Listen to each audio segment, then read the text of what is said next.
So I have a clip that I wanted to show of yours. Is this the one? And I'm going to ask because I'm not sure if this is the one that got censored. And now I'm going to. So we'll see. Okay, it's not. Okay, so let's talk a little bit about.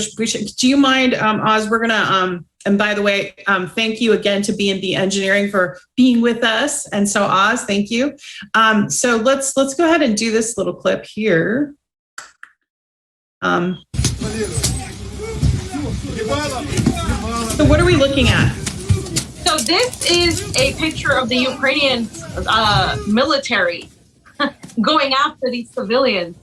And my point here is this is so similar not only to our military, which, you know, this is how our military does, but our military trains our police officers. Mm-hmm. This is extremely similar to law enforcement and what they did during the George Floyd protests. Now, a lot of people get a little bit angry when I talk about that because, you know, I'm extremely focused on the surveillance state and on the Pentagon and the military industrial complex. But guys, who trains the officers? It is the military. And oftentimes they are also trained by Israeli military, which is, you know, tied to intelligence. And the way they act is extremely similar to the way these soldiers act. So I said it's no wonder we support like Ukraine. Nobody wants to talk about things because why are they? Can you explain to the audience why are they going after these civilians? Why are they doing this?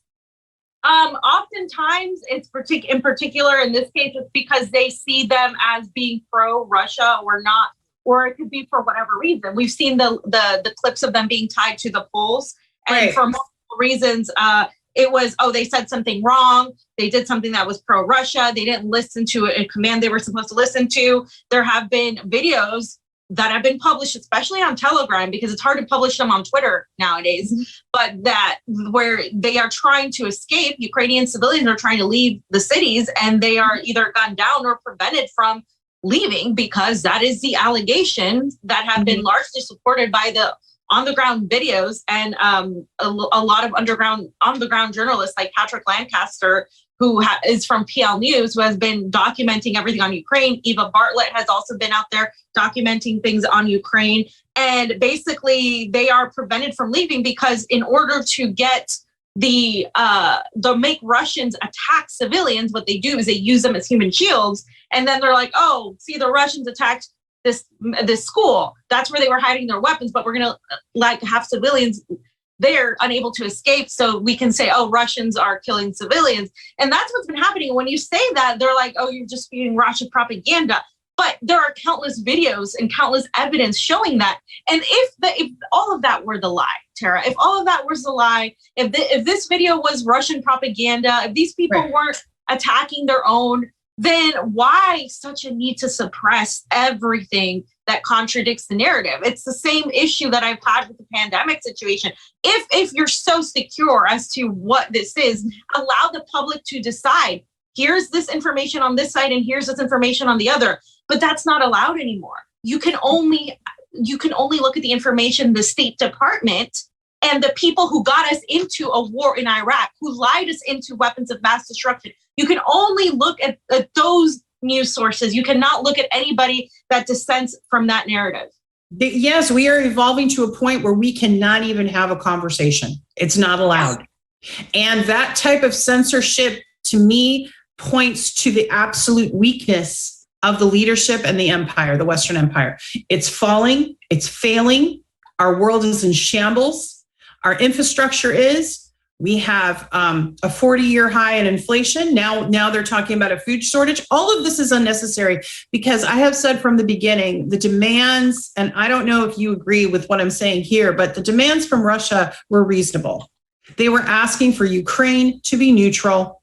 They were asking for missiles to be off their borders and to stop being surrounded. They were asking, NATO basically went forward, eastward 5 times in the last 20 years, the last 2 decades, and they were saying, get off our borders. And they were trying diplomatic ties for 8 years about the 14,000 people that were killed in the Donbass region. You know, if you look back, I don't know if you put this on your show as well, but there was headlines after headlines about how corrupt Ukraine was. All of a sudden, it's this Yeah. pure state, and Zelensky's on the Grammys, and you know, it's just this very pointed, and they have all their comedians and their actors lined up with their Ukrainian flags, and we're only supposed to think one way and only see one narrative. So yeah, I mean, it's really stunning. It's obvious, and that's why I said that the United States is a military corporation with a production company, because we see Hollywood and the military and the State Department just conversely working together to form a certain narrative that they have to manage. And they wouldn't have to manage a narrative if we had real media like that wasn't, you know, that wasn't propagandized, if we weren't shadow banned like you are, if we weren't taken off and censored, like if we weren't smeared like you are as well. And this is the thing, like this is what they do, discredit the witness, because now it's getting harder to assassinate people. It's much easier for the State Department to go and character assassinate a person in order to discredit them from ever having an opinion, and, you know, and embed all these things and just get people to believe that their opinion is not valid, and not even their opinion, their facts, the facts that they're stating when it's journalists that have come across. And we see this with Julian Assange, which is, I mean, it's his, what, you know, yesterday was the 12-year or the 10-year anniversary of the collateral damage video being released. And that to me is so poignant right now, because if you watch the video, and if you haven't seen it, you must watch it. I talked about it yesterday. I have seen it. Yes, it's very moving. It's very shocking. It's disgusting too, shocking. Right? Like how these human beings are looked upon as nothing. And no, they're just objectified. It's like the guy is treating it like a video game. Like he just wants to shoot them. When can I shoot? When can I shoot? You know, he says over and over. Yeah. So all of that is so pertinent to today, is to why we need journalists and people, truth tellers, to really expose what the empire is doing. And more it's becoming difficult to do that when they're shutting down every avenue.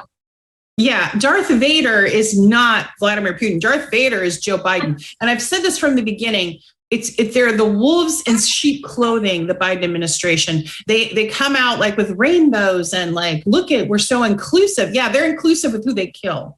That's it. Like they're inclusive with how they make money for a certain group of people that want to, you know, and you noticed yesterday they trotted out Obama because Joe Biden is looking less and less effectual as a leader, as if to say to the country, look, behind the scenes, this is who's really running things. Look, don't worry, because, you know, he was wandering around on the stage all confused and, you know, whatever.